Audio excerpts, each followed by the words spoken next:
Have you ever wondered what it would be like to play a game that has the same visual and gameplay style of Project Zomboid, but also is a PvP hero shooter? The game that we're going to be looking at today is called Bullet Echo. Now this game has the same visual style as Project Zomboid. If you never played Project Zomboid before, then let me explain a little bit. How Project Zomboid works is when you're walking around, you have like a little radius around you that kind of glows a little bit. It's not super bright, but it glows enough where you can kind of see your surroundings. But you won't be able to see any enemies, in this case like rival players, in front of and besides you or behind you. They have to be directly inside of your view. Now you might see their footsteps or hear them, or you might see like their shadow run by, but if they're not directly in the cone of your view, you will not see them. And that is very unique, and I really like that gameplay, and it makes me want to play Project Zomboid. And it's also a mixture of a hero shooter, Overwatch, Marvel Rivals. Now I know what you're thinking. Another hero shooter? Oh my god, yuck. I cannot stand another one coming out. But this one is different because it's mobile and it has the Project Zomboid point of view. Let's jump straight into the gameplay. Now the gameplay is actually very unique. I like it a lot. It's a lot different than most other shooters and mobile shooters I've played up to this point. There's multiple different ways you can win each match. Each match is different. There's like no single path to win. Like in Call of Duty, if you have the best weapon and you have some pretty good teammates, you're most likely gonna win. Literally like candy, bro. It's like I'm shooting candy, bro. You get some god tier weapons and you have some pretty alright teammates, you're probably gonna win. A lot of shooters, there's like a pretty singular path of how to win a game if you're pretty good and you know what you're doing. But this game is a little different. There's multiple ways you can win. It's not just one single path. Now I found a more optimal path that I like to do, and I'll talk about that in a little bit. But let's get it started. Now let's dive deeper into the gameplay. What makes this gameplay unique? This one, it's the same deal where if you're looking in front of you, anything in front of you will become visible. But the difference is you have a little circle around you, and it's bigger and smaller depending on what hero you're using and like what gear you have on your character. Now this circle, if anyone walks in the radius of your circle, you'll see the footsteps. Now your teammates are a little different in this circle because you'll see your teammates all the time. No matter if they're in your circle or not, they'll appear on your screen as green characters walking around. But for enemies, if there's an enemy walking behind you or next to you or in another room, you won't visually see where they're at, but you'll see their footsteps. And I like that a lot because it gives you the chance to, react a little bit. Inside of your radius, you have a little cone, and it's either bigger, smaller, shorter, or longer, depending on the class you choose, depending on the hero you use. Like the hero I started maining the most towards the end was the guy with the chain gun.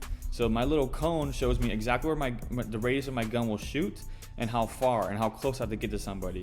So for example, when I'm walking up to an enemy, they might be in my circle and I can see where they're at because they're in my point of view. I can see them in front of me, but my gun won't start firing until it reaches like pretty close to that red cone area. But if there's someone like next to me or like behind me, then I won't see them, I'll just see their footsteps. Now I tried multiple classes. I tried the heavy class where I had the chain gun, so my cone was pretty small but really wide because the weapon spreads. And then I've also tried the robot sniper, so your cone's very, very narrow, but it's super, super long, and your radius around you is much bigger too. So you can see footsteps and everything a lot better than you normally would. And you have the middle of the road hero, which is like a machine gun kind of like assault rifle class, and then there was also like an SMG class I tried once, but I just didn't really like him that much. I never unlocked any of the legendary heroes or anything past the blue, and I'll talk about that in a little bit. That was a little bit of an issue for me, but we'll talk about it in a little bit.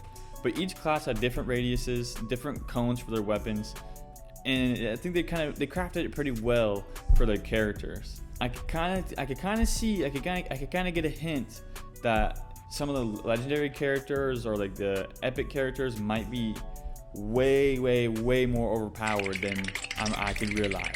Now that I got the visuals out of the way and kind of how your character looks around and how the radar system kind of works, let's talk about the start of the game. What happens when you very first load in? So when you very first load in, you're going to load in with two other characters, or two other people I should say, and these are your teammates. And when you spawn in, right in front of you, you're probably going to see some ammo, maybe some weapon upgrades, and like armor, med kits, an assortment of things that will buff your character going into battle. Now every single one of these are very important because when you spawn into the game, you spawn in with like a pistol, like a sidearm. So it has infinite ammo and never runs out, but it's very, very weak and not powerful. So you definitely want to go for ammo right off the jump. There's even if you want to skip past the weapon upgrades and anything else, it's always important to grab that ammo right off the jump to actually activate your weapon. So your main weapon will not be activated unless you have ammo, unless you pick up ammo off the ground. Now let me describe the weapon upgrades. So the weapon upgrades are actually very important, but they're not important enough to win.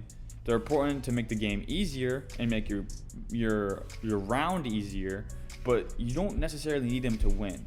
Now each weapon upgrade is different. Coning upgrades, so it makes your red cone maybe slimmer, but you're more accurate.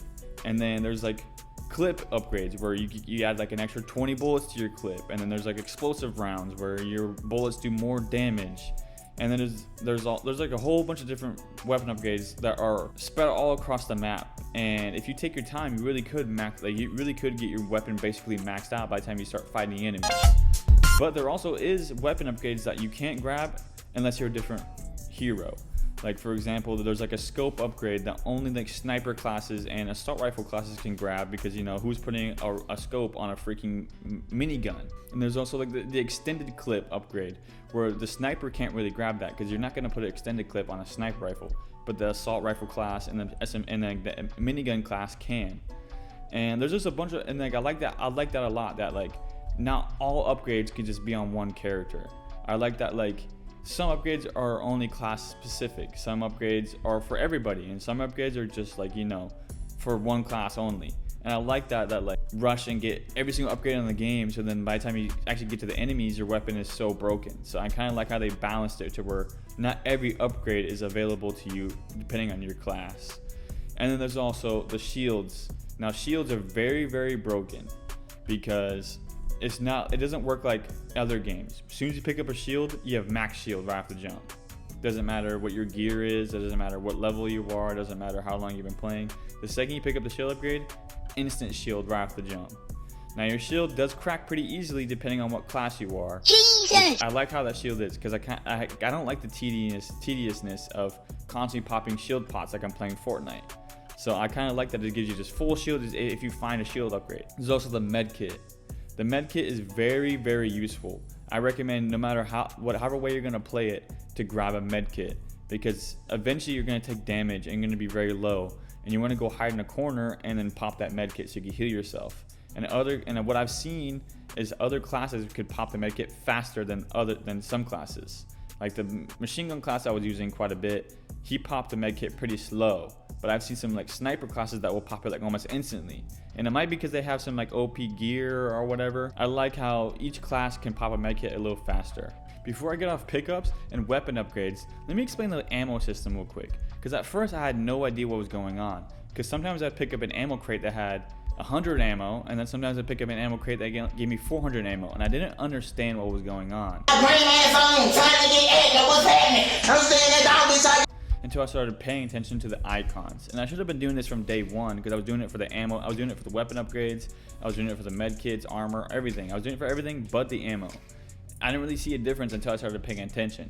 And I realized that there was 3 different ammo types. There's a 2-bullet ammo type that gives you like 100 bullets, 3-bullet ammo type that gives you like 300 bullets or 200 bullets. And then there's the 2-bullet, and then one's like kind of like diagonal like this, and it gives you like 400 bullets. And that is the 3 main ammo types. And that's something very important to pay attention to, because there was a couple times where I didn't realize, and I was just picking up small ammo crate after small ammo crate, and I run out to the field and I'd run out of bullets quick, and I'd be like, what the heck happened? Where did all my ammo go? So pay attention to those crates, because some of them will have 400 and some will just only have 100. Now let's talk about game modes. I've only played one, because all the other game modes were locked behind high ranks that would just take me way too long to get to. And trust me guys, I grinded this game. I was playing it a lot, even at work, at home. I was playing it a lot to get myself to a higher rank. But the ranking system is so slow, and we'll get to that in a little bit. The one mode I did get to play was, they call it Battle Royale. It basically is, so how the game mode works, it's, I would say like maybe 4 or 5 teams of 3 will spawn into the small arena. All the pickups are randomized, so sometimes you could get lucky and get a bunch of, weapon, armor, med kits, ammo all around you, and sometimes you get screwed and only have like bullets, and sometimes maybe, you know, like a med kit or two. So the RNG does take place in this game. You start it out, you start walking towards the middle, you're trying to find enemies. Whenever an enemy shoots, a yellow icon will pop up on your screen, and it'll tell you there's an enemy somewhere on your top left, right, you know, somewhere around you. And it doesn't mean they're close or far, it just means someone's shooting. So you can walk towards it to go towards the action, or walk away from it to avoid the action to search for more upgrades. And the battle royale part does kind of make sense, because the whole time, the whole match, there's a circle coming in, pushing you guys towards the middle, closer and closer. Now the circle isn't really as stressful as other like actual battle royale games. I think they just kind of added it just to like keep the games quick, because the circle isn't as stressful as you would think. Like, you know, like in Fortnite sometimes like the circle, like the storm will be faster than you, but you're always faster than a storm in this game.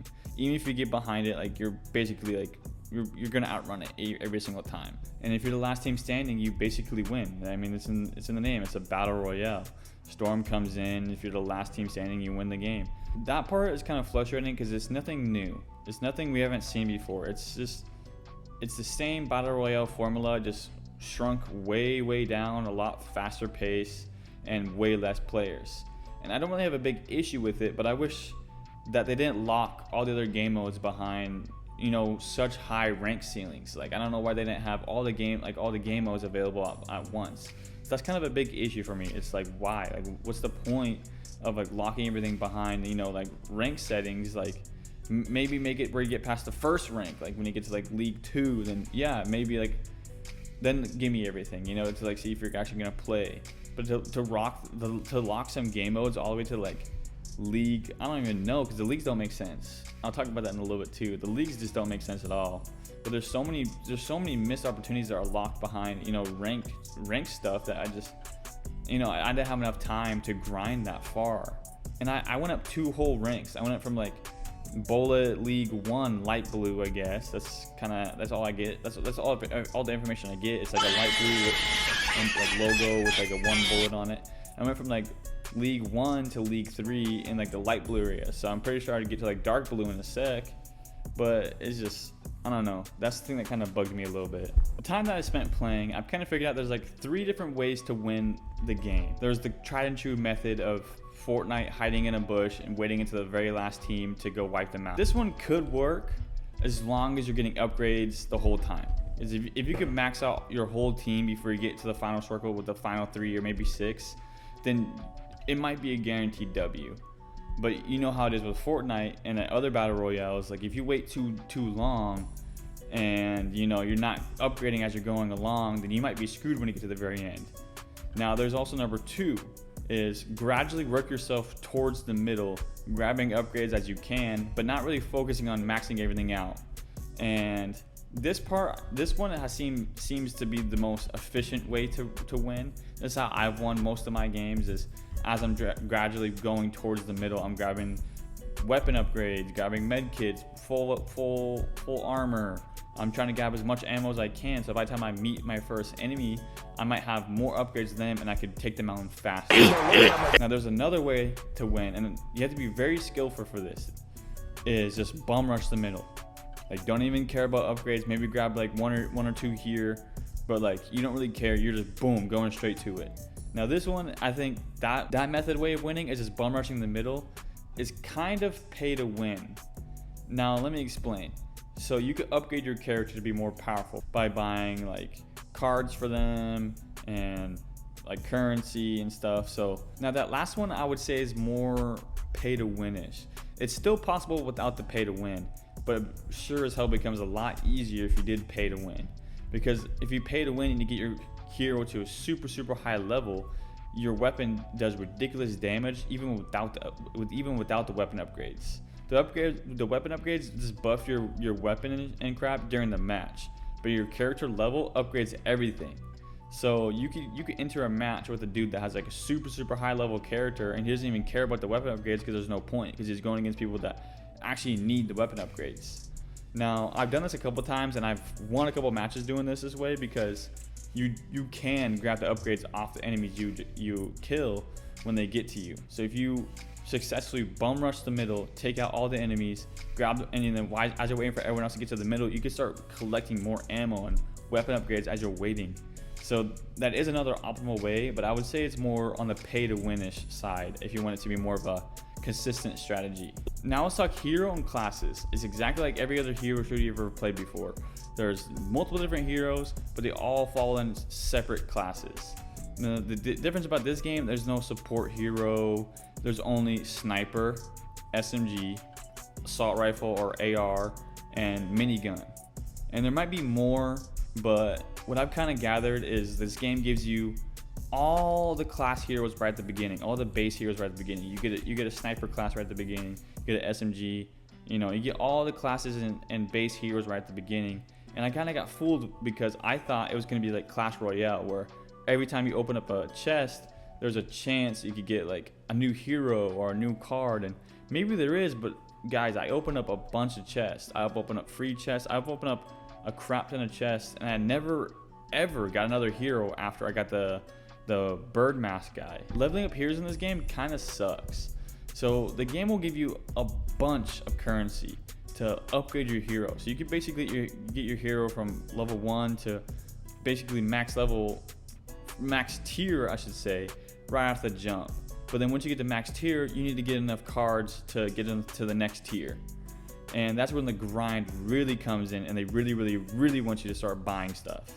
Because I grinded for like 2-3 hours to finally get enough cards to upgrade just one character to the next tier. And I could have done it again for a different character eventually after some more grinding, but the minigun guy was kind of my favorite, so I kind of focused him. But I cannot imagine what it's going to be like when you're trying to get to way higher tiers with these guys. I really don't know how you unlock new heroes. After I got all the base heroes, I just wasn't getting heroes in any chest I did. I opened up a crap ton of chests that have a chance to give you heroes, but I never even got a green tier hero. I just got all the base heroes, and that's it. So I'm not sure if there's like a certain way to unlock more heroes, but they need to fix that, because I think it's ridiculous that they give you all the base heroes right off the jump, and you think, oh, okay, like if I keep playing and I keep opening these chests, there's probably like a chance like the next one I probably open, I'll get like a green. Another one. No, like literally after I got the bird guy, I just never got a hero ever again. Not once. I would get the currency to upgrade them, I would get bolts, I would get energy, I would get everything underneath the sun and more cards for the heroes I already have, but never ever get a new hero. And I think this is a wasted opportunity because there's so many cool heroes in this game, but you never ever get any. And guys, I'm not even lying, I grinded this game because I like this game. I grinded it a bunch. I played a whole bunch, like hours into this game. And I still, no matter how many chests I've opened, I still never unlocked a new hero. Now this is another thing that kind of bugs me, especially about the heroes, is there's so many different currencies for so many different things that it gets hard to keep track of.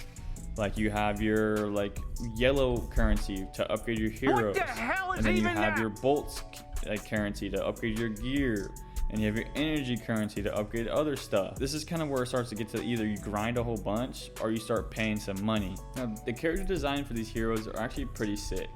Like there is some cash grabby kind of like, oh, pay for this skin because it's super sick, but for the most part, most of the characters actually look pretty freaking cool. Like a lot of them actually want me to like grind and get these characters because they look freaking sick.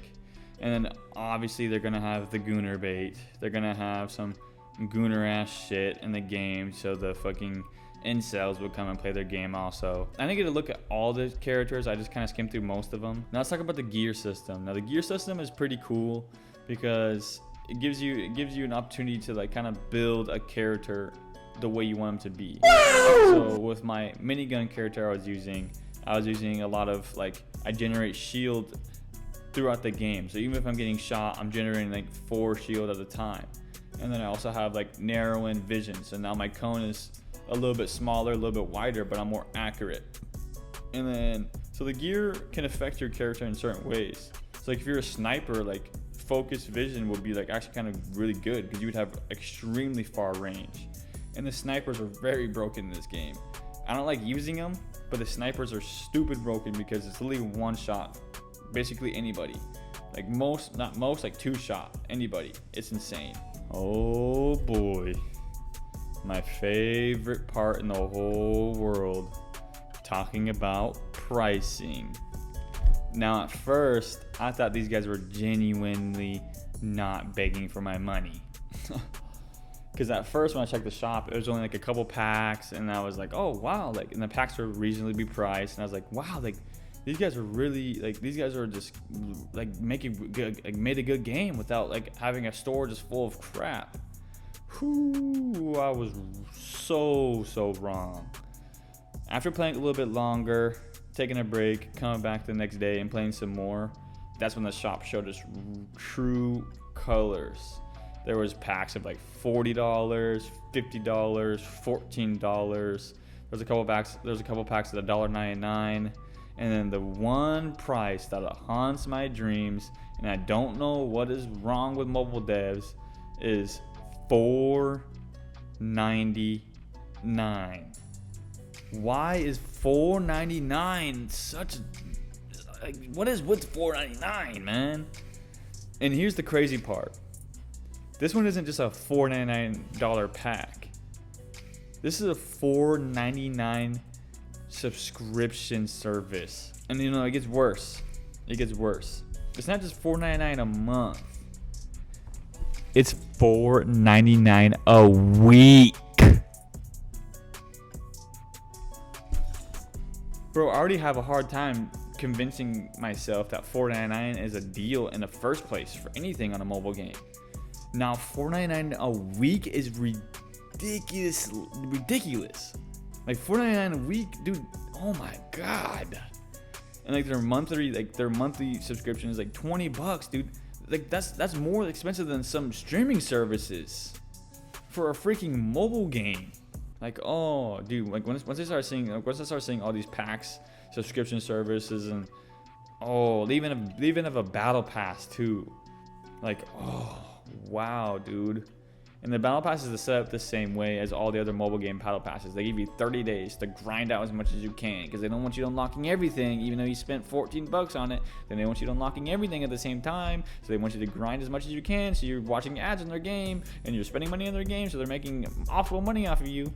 Like the 30-day rule needs to go away. Give me like at least 2 months. 2 months to grind out the pass. Like 30 days is ridiculous. And then, I still can't get over the fact $4.99 a week is insanity. Like, it's literally insanity. Like, whoever came up with that pay structure needs to get put in an insane asylum today. Now, what would I give this game a scale of 1 to 10? Now, honestly, I'll give this game like probably a 7. The reason that it's not a perfect 10 is because the Battle Royale and the hero parts just kind of kill it for me. Like, they did it well. They integrated everything well, but I wish they kind of came up with something more original than just being like, okay, we came up with a cool concept of a gameplay, but battle royale it. Add heroes in the game. And I get it, because heroes are very profitable for all these hero shooters. A lot of these hero games are very profitable for selling like skins and future hero DLCs. Like, I understand why they do it. But the battle royale part, like they could have came up with something more unique than just a battle royale. And then another thing that keeps it at a 7 instead of like an 8 or a 9 is the pricing. The pricing is ridiculous. Like, I don't understand what happened. I remember reviewing some mobile games a long time ago, and like the pricing was still horrendous, but you had a lot more of like 99-cent packs or $1.99, or you know, like $3 was like a kind of like a, oh, you're pushing it. But now like it's like it jumps from like $1, and the next pack next to it is like $6, and the pack next after that is like $10, and the pack after that is like $20. It's like, holy crap. Like, I remember like for most mobile games for a long time, like the biggest purchase you could make was like $100 of like their premium currency. Now it's like $100 for just one pack, and it doesn't even guarantee you get like a bunch of premium currency. So they got to fix the pricing for sure, and especially that subscription service, bro. Like, make it $1 a week, dude. $4.99 a week is crazy. But do I recommend playing this game? Most definitely. I do not recommend paying or putting money on this game at all, because you can upgrade your heroes by just kind of grinding the game out and playing it over time. But do not spend money on this game. Like, speak with your wallet. Do not spend money on this game. So my final conclusion is this game is actually fun a lot. I think I might keep it on my phone and keep playing it and grind out some heroes. And I'll make maybe a short video sometimes in the future and kind of tell you if I ever unlock new heroes at all. This is Spinoff signing out here. Peace. I blew a bag, it was worth it. You ain't never drove 200 miles, you a virgin. Always taught to sit my eyes down and keep working. And I